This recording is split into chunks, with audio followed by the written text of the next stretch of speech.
All right, hello. My name is Sean Braithwaite, and I work at Informal Systems on the engineering side. We do formal verification of distributed systems. Most of the stuff we do is in the Cosmos ecosystem right now, but we're looking to do collaborations with the greater cryptocurrency scene.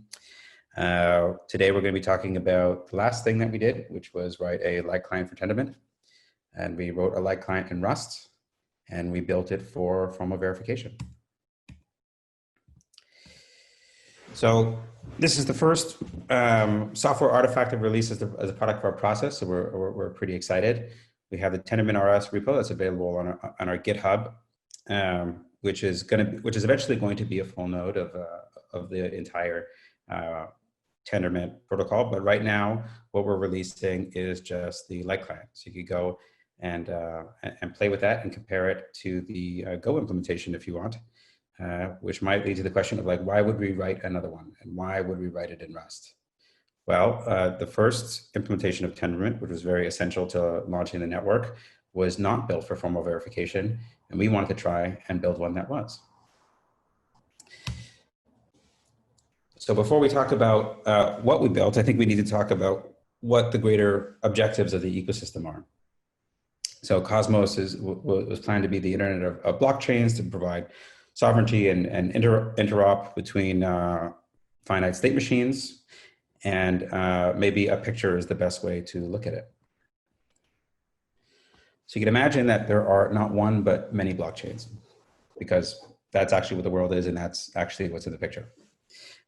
So for instance, you have Ethereum on the far right, and then Bitcoin on the left, and then you have the Cosmos Hub, which was the network that was launched, which is built on Tendermint BBFT. Then you have Agoric, which is another hub, right?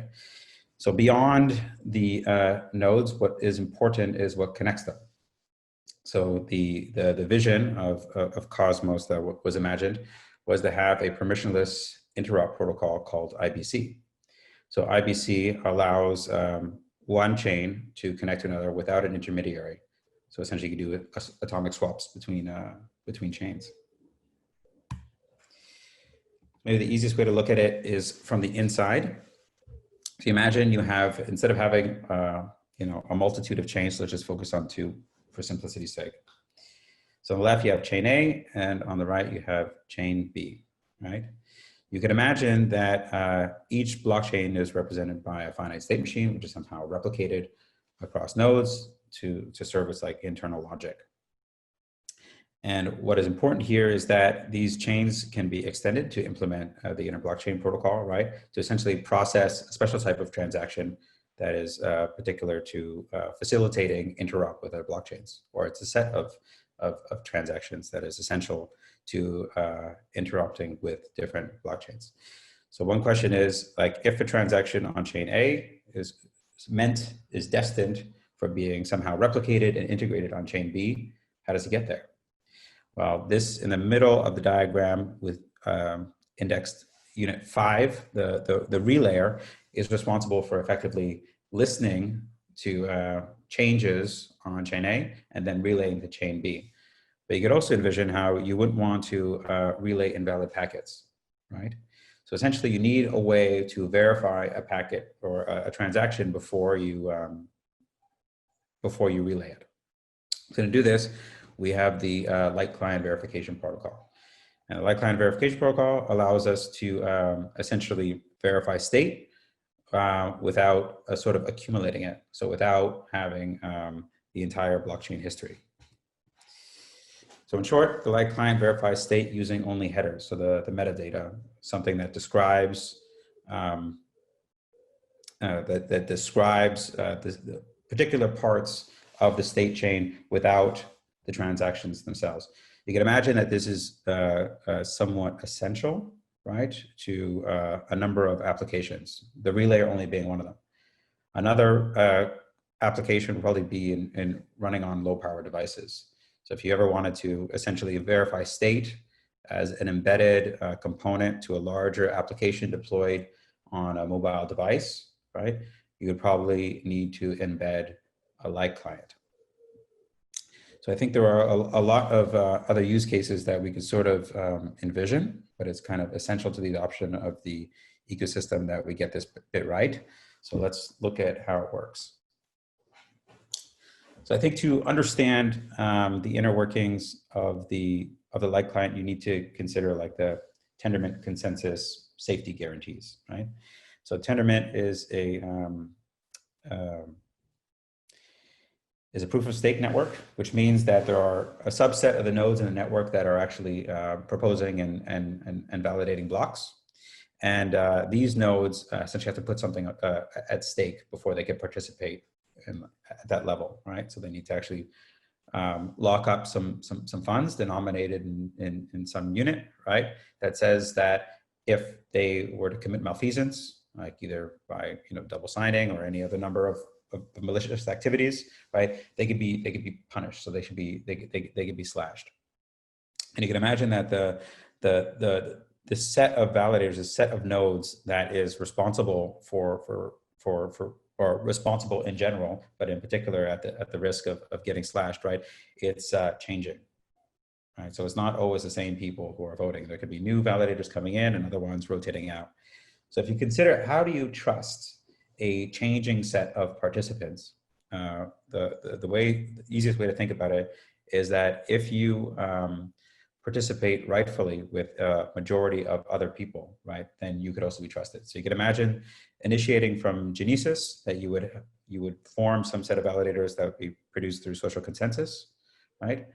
And then essentially you would follow the change of the validator set by maintaining the majority of the trusted, and then you could sort of move forward. So in the diagram, what you have is like three headers that are sort of increasing in time. So H1 would have some validator set, H2 would potentially have another validator set, and H3 would potentially have a completely different validator set.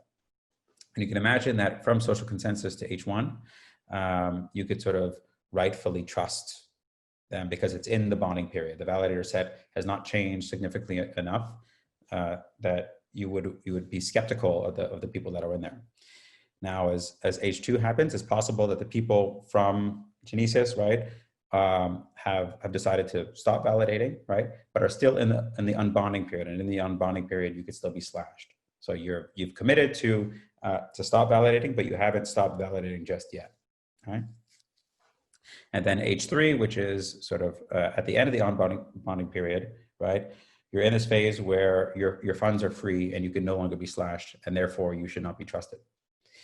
So what the light client protocol is doing is trying to figure out what it can trust based on the changes of the validator set.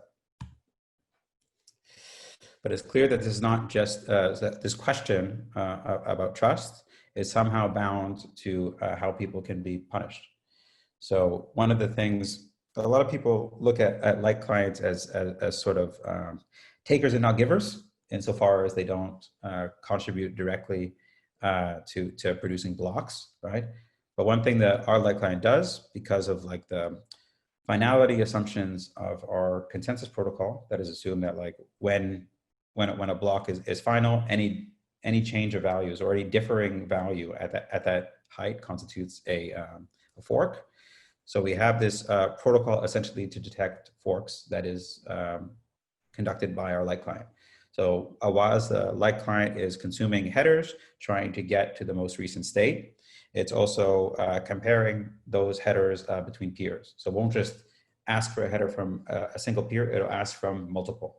And then it'll actually perform if those headers are different, right? So maybe there's a different application state, then it will actually perform verification to see where in the lineage of that chain did things differ. Now, the light client can't actually punish the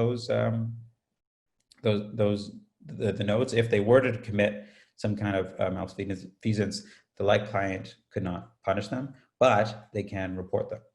So what the light client is responsible for doing is doing fork detection and also submitting evidence to the to a full node. So it doesn't submit to one, it submits to many. So the light client is therefore responsible for maintaining sort of a set of peers that it could, one, query headers from to update state, maybe in parallel, and two, performing fork detection, so seeing the difference, and then three, submitting any evidence of differing values at a similar height, right, to the full node for a completely separate protocol, right, called fork accountability. So you'd imagine that once the evidence is submitted, you're going to have some process of like, figuring out who is lying, and that can only be performed by the full node. But that's kind of like outside of the scope of this talk. But it's still pretty important that we get this protocol right, not just the protocol, but the implementation. You can understand how, in the context of IBC, right, relaying packets between chains might be very hard to diagnose because the receiving end will be a completely different blockchain, right? And also in the case of mobile phones, you can imagine how useless a system would be if it would to trust unjust state, especially in a permissionless network. So the question is, what would be the value of an unjust system? Like, why would, if people did not trust it, right? If it didn't work, why would anyone bother participating in it? So in a lot of ways, with these public blockchains, it's pretty essential that we bake correctness in from the onset. And as a previous message, this is kind of really the motivation for Informal as a company, and the light client rewrite and Rust in particular. So what we wanted to do is not just design a spec, but a software artifact which kept pretty closely aligned with that spec over time. So we kind of took a completely different approach of making sure that our protocol was safe, it was lively, and that these properties, these invariants, would stay over time, and that required sort of like a multi-pronged approach. So the first thing that we did is specify this sort of in this English, this formalized English, like something that could be kind of extracted into an academic paper pretty easily.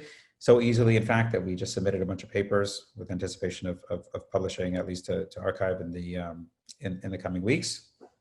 But what's most important in this is not the particulars. I don't know if it's feasible or even useful to kind of read the particular slide right now, except for these sort of indexed invariants, right? So all the things that we expect to be true, these like temporal properties, so things that are like always true, things that are sometimes true, some things that are never true, and things that are like eventually true. These temporal properties are like enumerated and indexed, right? And so the idea there is that we expect from the onset that these temporal properties will be like, one, the subject of conversation. We're going to negotiate and figure them out and probably iterate them over time, so it helps to have a reference, but are also expected to be represented in multiple forms, readable by computers. So one of the ways that we represent these temporal properties is, of course, in TLA+.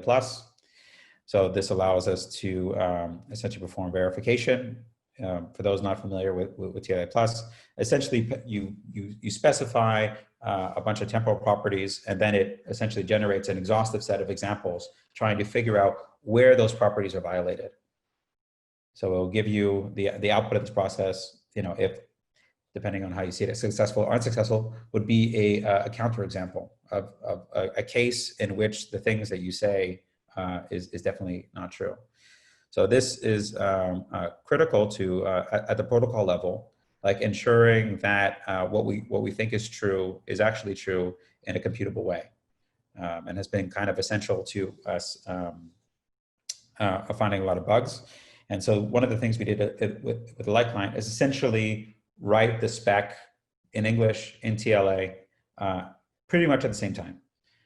So a lot of the abstractions that we came up in the sort of design phase, right, were ported over or back and forth between different representations of the protocol.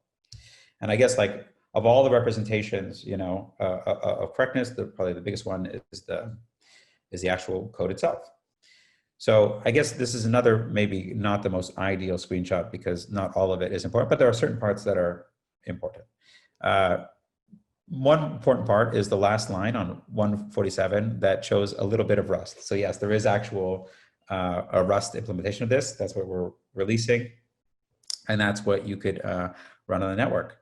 But what the point that I want to make is that the indexes, the tags, right, that are mentioned in the English spec and then represented in TLA are also present in the code.